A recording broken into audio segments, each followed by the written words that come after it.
É claro que o nosso objetivo aqui não é esgotar as figuras de linguagem. Para que serve figura de linguagem na Bíblia? O objetivo: realçar, enfatizar, dar maior expressividade ao texto. Por isso, figuras de linguagem. Tanto que existe uma matéria específica só para falar de tipologia, que é uma das muitas figuras de linguagem. O que eu coloquei aqui são as principais.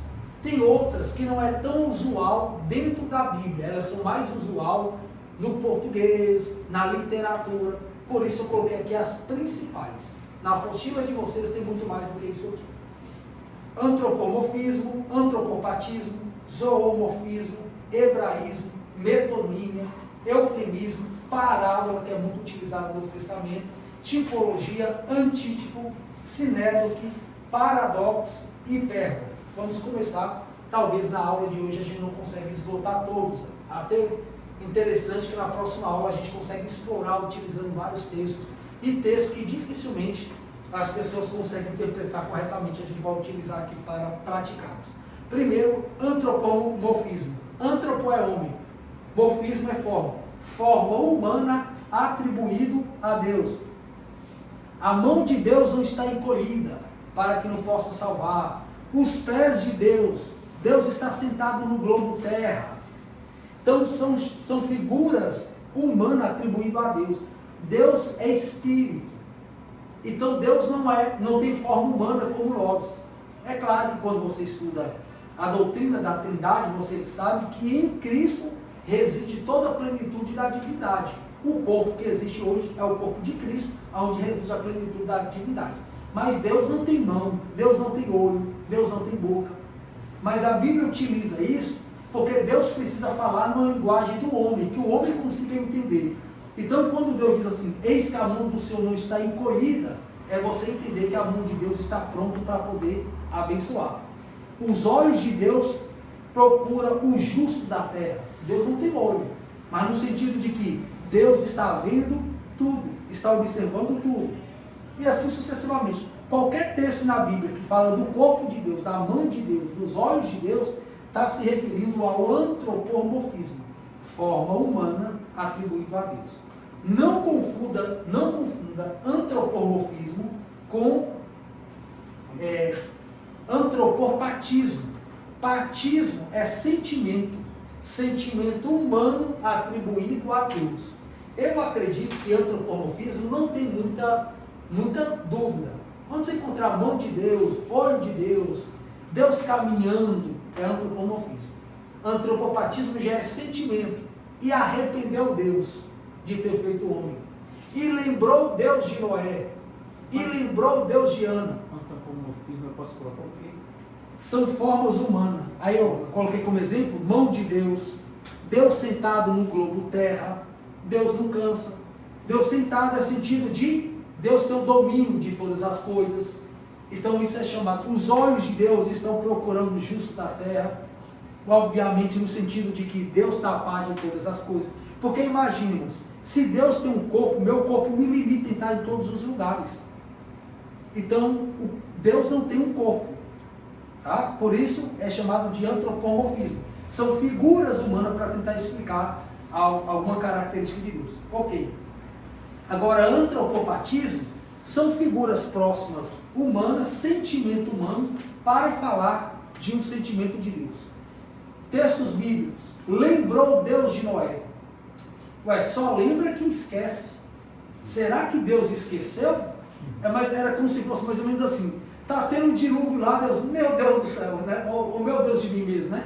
Puxa vida, Noé está lá no dilúvio, vou lá com o de Noé, eu lembrei de Noé. Não que Deus esquece. Toda vez que a Bíblia diz, lembrou Deus de alguém, lembrou Deus de Abraão, lembrou Deus de Noé, o texto está querendo dizer uma atitude imediata de Deus. É Deus fazer agora. Achou, não é também? Lembrou. Então Deus está dizendo, vou executar agora o que eu prometi. Achou Deus a Davi, achei Davi, meu servo. Deus está procurando. Deus que é um Deus que é onisciente, onipresente, onipotente, sabe aonde o que acontece, o que eu penso. Deus agora está procurando Davi, diz, rapaz, não estou encontrando. Deus não procura, não há ninguém, tanto é que entrarei em contradição com o Salmo 139. de onde esconderei do Senhor? Se subir aos céus, lá está. Se desce no mais profundo abismo, lá estás também. Davi falando da onipresença de Deus, que Deus está presente em todo lugar, não tem como esconder. Aí o texto diz: achei Davi, o meu servo, com santo óleo ungido. Irmãos, Deus está procurando verdadeiros adoradores. Como que Deus procura? Se Deus conhece tudo. Então é antropopatismo. É como se Deus quisesse dizer assim, ó, eu estou executando agora o meu plano. Achei Davi, Deus está dizendo, estou fazendo agora, na vida de Davi, o que eu havia prometido há bom tempo. Lembrou Deus, estou executando agora. A palavra mais próxima, dentro de uma linguagem humana, que o ser humano possa entender, é o achou, é o lembrou. Porque quando o texto diz, arrependeu Deus de ter feito o homem, só arrepende quem erra. Nós que arrependemos, porque nós projetamos algo e deu errado. Quando o texto diz que Deus arrependeu, não é no sentido que Deus voltou atrás do que ele havia dito. É Deus dizendo assim, eu não vou cumprir o que eu havia prometido. Porque essa promessa que eu te fiz, ela é condicional. Aí você aprende que existem promessas de Deus que são condicionais e promessas incondicionais. Na King James fala que Deus entrou em uma profunda tristeza. Sim. Só que seria um paradoxo. Deus não se entristece. Só se entristece quem está errado. Deus não se entristece. Não há nada que vai mexer com o sentimento de Deus ao ponto de Deus se entristecer. Deus não tem esse sentimento humano. Nada abala o emocional de Deus. Até porque ele já sabe o que vai acontecer, né? Sim. Na eternidade não há tristeza. Não há tristeza. Cronos. Então essa entra um antropopatismo, um sentimento atribuído a Deus, de tristeza no sentido de que vou mudar o que eu disse ao homem, porque essa promessa é condicional. Então arrependeu Deus, entristeceu Deus, está no sentido de o que eu faria na sua vida eu não vou fazer. Não é porque eu arrependi, é porque essa promessa é condicional. Se quiserdes, se andardes, se fizerdes, ou seja, ela tem uma condição. Então no sentido de arrependimento, está no sentido de algo condicional dado por Deus. Se você fizer isso, está lá em Deuteronômio, eu vou abençoar, vou fazer isso, vou fazer isso, vou fazer aquilo. Se porém não fizer, aí vai vir as maldições. Então bênçãos e maldições, tá bom? Outro antropopatismo, muito conhecido, além de lembrou Deus, além do arrependeu Deus do homem, outro sentido, que alguém possa lembrar. Todo sentimento humano, se encontrar no texto bíblico referente a Deus, antropopatismo, sentimento humano atribuído a Deus. O zoomorfismo quase não aparece muito nos livros de hermenêutica. São formas de animais atribuído a Deus. Aí eu fiz questão de citar o exemplo, que está aqui em Isaías, no Salmos 91, 4. Está debaixo das minhas asas. Peraí, Deus tem asa? Deus não tem asa. Então, debaixo das minhas asas, como uma linguagem de animal, você está debaixo da proteção de Deus. Como que você sabe que alguém que está debaixo das asas de uma galinha, se protegendo, é Deus também protegendo você? Quando no Novo Testamento o Senhor diz, quantas das vezes, ó Israel, quis te ajuntar debaixo das minhas asas, como faz uma galinha com seus pintinhos, chamado também de zoomorfismo. Qualquer figura de um animal atribuído a Deus, que Deus colocou o cuidado desse animal em relação aos seus filhotes, está se relacionado ao zoomorfismo. Como, por exemplo, o Senhor, o leão da tribo de Judá. Deus não é leão, Deus é um animal, o leão da tribo de Judá. Entra também no zoomorfismo, ou seja, a característica da realeza do leão, apresentada por Cristo. Era muito comum no Antigo Testamento, característica de pessoa ser representada por um animal. Tanto que você vai ver lá os querubins, leão, rosto de leão, águia, homem e boi. Você vai ver lá no livro de Ezequiel, você vai ver lá no livro de Apocalipse. Você vai ver no livro Apocalipse capítulo de número 4. Geralmente são serafins. Geralmente não, sempre serafins. Quanto mais próximo do trono, mais eu me pareço com Deus. Por isso que ele tinha 4 rostos: rosto de leão, águia, homem e boi. Quanto mais perto de Deus, mais eu me pareço com Deus. Mais distante de Deus, menos eu me pareço com Deus.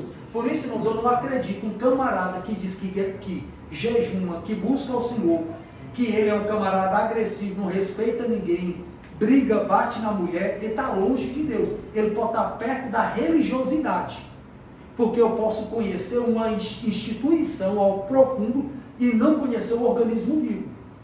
Então isso é possível. Você já viu que o camarada, eu sou pastor, mas bate na esposa, ameaça fulano, diz que vai matar, é desumano, não trata bem as pessoas, só trata bem quem tem dinheiro. Obviamente você percebe que esse camarada, se você faz uma leitura, está muito longe de Deus. Quanto mais perto de Deus, mais humano eu me torno, eu mais pareço com Cristo. Quando mais distante, mais longe eu estou da luz, eu pareço como alguém que anda em trevas. Então não tem como. Mas o fulano jejuma. Talvez ele jejua como os fariseus, por isso que Jesus diz assim: e quando jejuardes, não vos assemelheis aos fariseus, porque ele não faz isso porque eles querem santificação. Eles fazem isso para dar uma impressão que eles são santos. Tanto que eles fazem com o objetivo de ostentar, de aparecer aos homens. E quando orardes, não orareis como os hipócritas, porque presume que pelo muito orar serão ouvidos. Então, a oração verdadeira e o jejum verdadeiro é que traz a mudança em mim. Tá? Então, os querubins, esses 4 rostos, eles revelam quem está no trono. É uma matéria que a gente vai trabalhar na frente. Por isso que existem 4 evangelhos: Mateus, Marcos, Lucas e João. Mateus escreve para os judeus, Marcos escreve para os romanos, Lucas escreve para os gregos e João escreve para todos. Cada um apresenta o rosto de Jesus com um dos rostos dos animais. Leão, rei dos animais selvagens; boi, rei dos animais domésticos; o homem, coroa da criação de Deus; e a águia, rainha das aves. Então aqueles querubins, a Bíblia está toda interligada. Aqueles querubins que está próximo ao trono, como está lá em Ezequiel e como está no livro de Apocalipse, é o mesmo trono, só é revelado num aspecto diferente. Ele está dizendo assim, quem está sentado no trono, ele tem o rosto de leão, ele é o rei dos reis, senhor dos senhores. Quem está sentado no trono, ele tem rosto de boi, ele é servo e por isso doou a sua própria vida ao nosso favor. Ele é o sacrifício, o boi, o animal do sacrifício. Ele é o homem perfeito, por isso na Bíblia usa muito a expressão filho do homem. Quando a Bíblia fala filho do homem, revela a natureza humana. Quando diz filho de Davi, revela a natureza da descendência de Davi. Quando fala filho de Deus, revela a divindade dele. Essa expressão filho. E o rosto de águia, que fala da divindade. Querubim, sempre que você encontrar o querubim próximo ao trono de Deus, sempre. Por isso que na tampa da arca tinha o desenho de quê? Arcanjo ou querubim? Querubim. Querubim sempre está associado ao trono de Deus. Quanto mais perto de Deus, mais eu revelo que está no trono. Você não revela assim. Então essa questão de um cantor, de um pregador, que mais fala dele, mais se aparece do que revelar Cristo, está muito longe de Deus. E está muito mais perto do seu ego, perto das suas próprias vontades. Mais perto de Deus, irmãos, você vê Deus, você não consegue ver ele. Camarada, aí você já percebe, né? Quando ele vai pregar, é mais mostrando o corpo, as roupas todas bem. É claro que assim, a gente sabe que a moda tem visto a roupa mais justa, mas tem umas roupas também, né, irmão? Diga-se de passagem, né? Se a gente reclama das mulheres, tem uns homens também, né? Que você, Deus é eterno, né? Então, assim, uma situação complicada. Você vê que o camarada parece que quer matar um coelho, quer matar 2 coelhos com uma cajadada só. Ele quer pregar a palavra e ao mesmo tempo desse ele arruma um imã que as irmãs admiram o corpo dele, né? Se é bonito, as coisas que a gente anda vendo por aí. Então, assim, critica as irmãs, mas os homens também numa situação complicada, né? Mostrando toda a parte do homem ali, né? Fica numa situação difícil, você fica sentado ali na frente. Você vê que é muito mais o objetivo de se aparecer, de mostrar, alcançar seus interesses, do que propriamente revelar Cristo. Por isso que a roupa do sacerdote era uma vestimenta que não mostrava o corpo do sacerdote, porque o único objetivo era o ofício, era fazer aquilo que Deus está mandando, e não se revelar, não se mostrar. Não tinha o objetivo do homem aparecer. Quem tinha que aparecer era o propósito de Deus, era a vontade de Deus. E hoje a gente vê que não é o que acontece, né?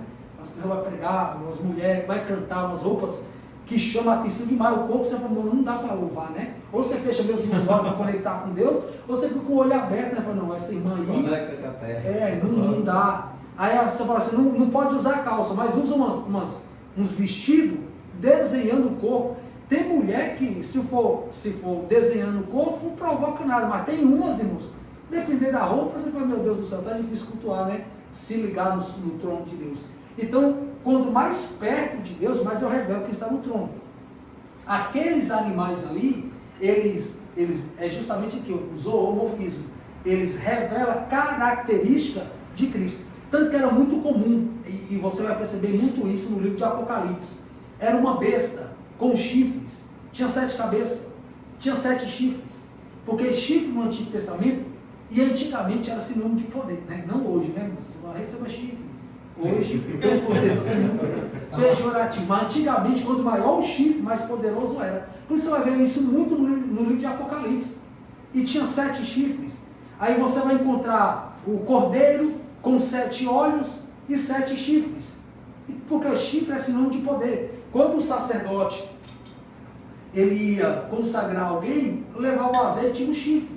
Por que o azeite e o chifre? Porque o chifre era símbolo de poder. E o óleo derramando está dizendo, Deus está te dando poder. Poder para ser profeta, poder para ser rei. É o símbolo do poder. Hoje, infelizmente, o chifre tem uma conotação pejorativa. Então, eu vou ungir um obreiro ali com chifre. O povo não vai entender. Antigamente o povo entendia. Ungimento com vidrinho, está de bom tamanho, porque chifre? Esse negócio não é bom, o sinal já não era bom, né? Já não era bom. O que o pessoal está ungindo alguém com chifre? Eu até oriento o seguinte, quando for pregar, tome cuidado, pegar um texto. Você pegou o texto, está falando de chifre, quer falar de poder? Quando você for aplicar, não aplica dizendo, Deus vai te dar chifre, receber chifre. Vira para o seu irmão e diga, Deus está te dando chifres. Ou seja, irmão, ficou um trem meio engraçado, mas eu já vi mensagem desse jeito, entendeu?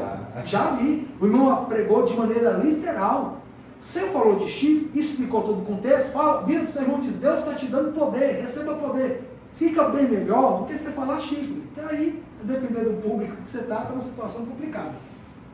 Tá. Sobre zoomorfismo, tem muito na Bíblia. Lembra da época dos Vinks? Não sei se você já assistiu o filme dos Vinks. Tinha um capacete, tinha um chifre. O maior chifre mostrava o poder que a pessoa tinha. Para a época, isso fazia sentido. Aí a Bíblia tem muito isso, essa figura de animais. As pontas dos altares, do tabernáculo, tinha chifre, símbolo de poder. Isso é muito comum. As bandeiras, o povo de Israel, as 12 tribos dividiam em 4 acampamentos. 3 de um lado, 3 do outro, 3 na frente, 3 na retaguarda. Cada um tinha uma bandeira. E essas bandeiras, rosto de águia, leão, homem e boi. Esse símbolo desses 4 ossos é desde o período do acampamento de Israel. Tanto que você vai ver, quando Jacó está abençoando os filhos dele, cada um deles, ele vai assemelhar, na maioria deles, como animal. Judá é como um leãozinho, e o cetro não arredará de Judá. Por isso que Judá é chamado leão da tribo de Judá, Jesus tinha que vir de Judá. Aí quando está abençoando Dan, ele diz assim, Dan é como a serpente. Por isso que tem uma interpretação que acredita que o anticristo terá 2 nacionalidades, uma delas ele vai estar vindo da tribo de Dan. Então era muito comum equiparar os filhos como uma característica dos animais. Fulano é como o lobo que despedaça. Observe quando Jacó está abençoando os filhos, fazendo alusão a algum tipo de animal, pela característica. Isso era muito comum ser utilizado no Antigo Testamento nos povos antigos. Ok. Hebraísmo. É claro que o objetivo aqui não é esgotar, mas são expressões que você só vai encontrar em hebraico. Só tem sentido na cultura judaica, não tem sentido para nós. Um dos exemplos que eu utilizei aqui, muito usado na Bíblia, é filho de Belial, que não é filho do diabo, é filho, pessoa mal. Então é uma expressão muito utilizada dentro do contexto judaico. Não só essa expressão, mas tem muita. A maioria do texto bíblico sempre vai ter uma expressão de hebraísmo. Tetelestai, talita cum. Tetelestai, apesar que o talita cum é uma expressão em aramaico, né?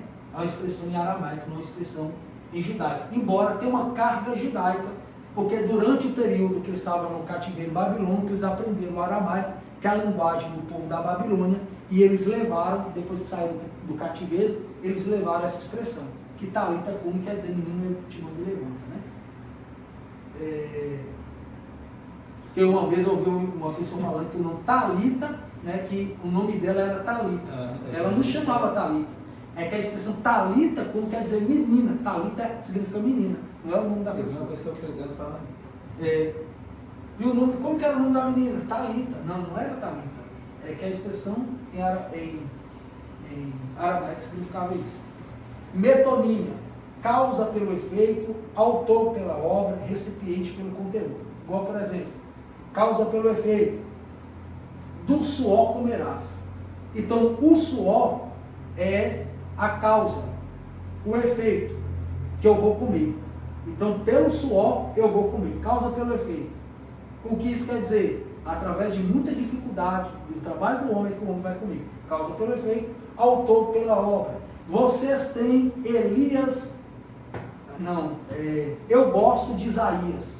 Quem você gosta? Eu gosto de Ezequiel. Não é de Ezequiel a pessoa, é do livro de Ezequiel, é do livro de Isaías. Eu gosto de Machado de Assis.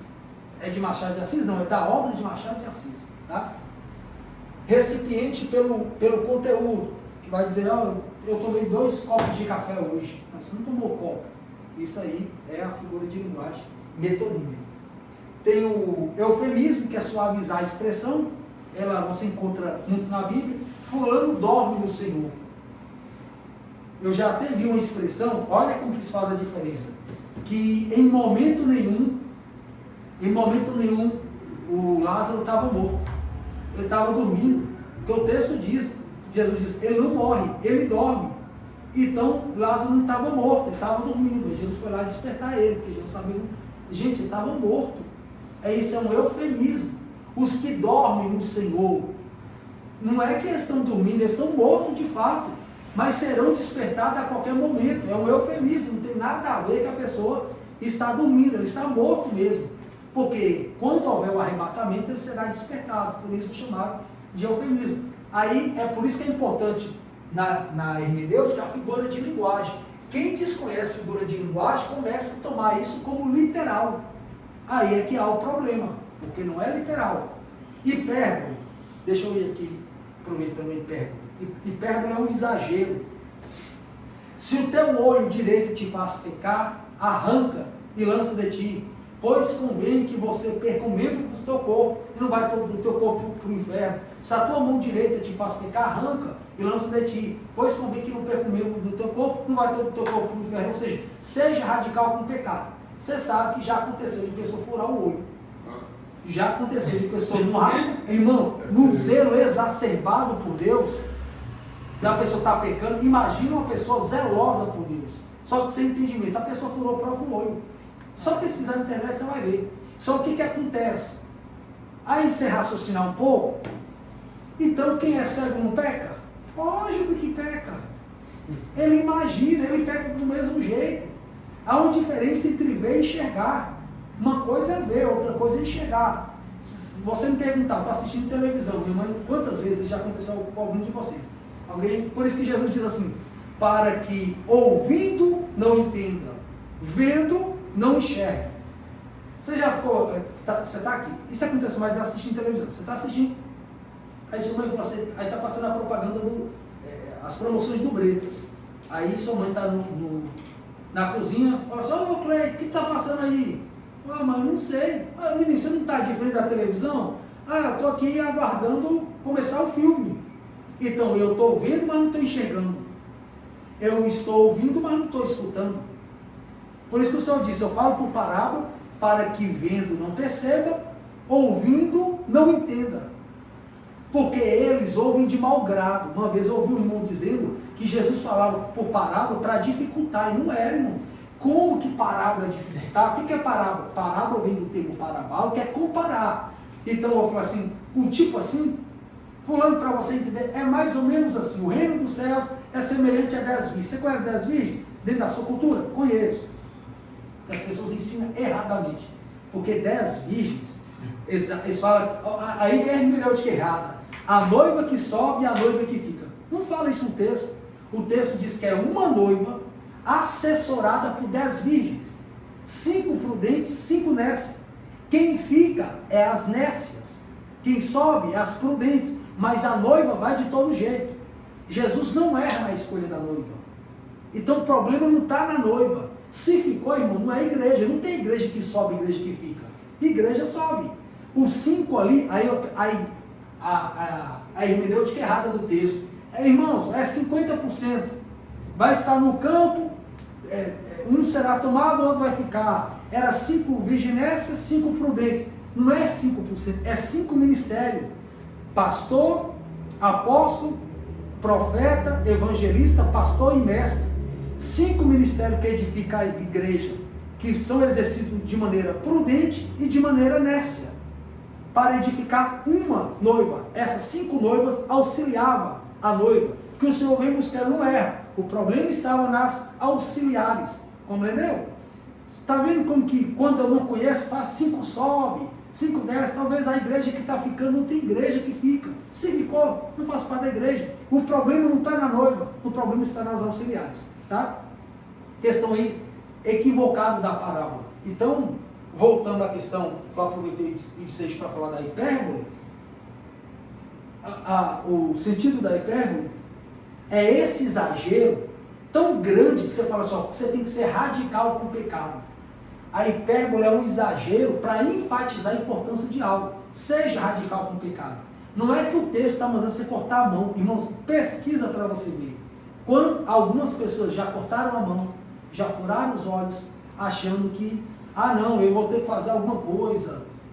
Inclusive, se você pegar pós-idade média, algumas pessoas que se privavam, se martirizavam para não pecar, iam para o deserto e falavam, vou ficar por aqui, para não conviver no meio da sociedade e pecar contra o Senhor. E não é só jejuar, é só santificar. Não, o radicalismo não é automutilar o corpo. Se a pessoa não sabe fazer uma hermenêutica correta do texto, isso aqui para mim é o mais agravante. A pessoa começa a mutilar o corpo. Meu corpo me faz pecar. Eu estou pecando, eu estou masturbando, algo dessa natureza. Daqui a pouco o camarada está fazendo cirurgia. O desejo não vai sair, entendeu? Se não for para um lado, vai para o outro. Então, o texto está dizendo, seja radical com o pecado. Só isso. Não está mandando você cortar nada, arrancar nada, jogar nada para fora. Daqui a pouco a pessoa está quebrando equipamento, na televisão do diabo, é parte da televisão que eu estou pecando, é esse celular aqui, aí pronto, vai o radicalismo terrível. A questão vai ser radical com o pecado e não automutilação. Por isso que um cuidado gigantesco deve ter.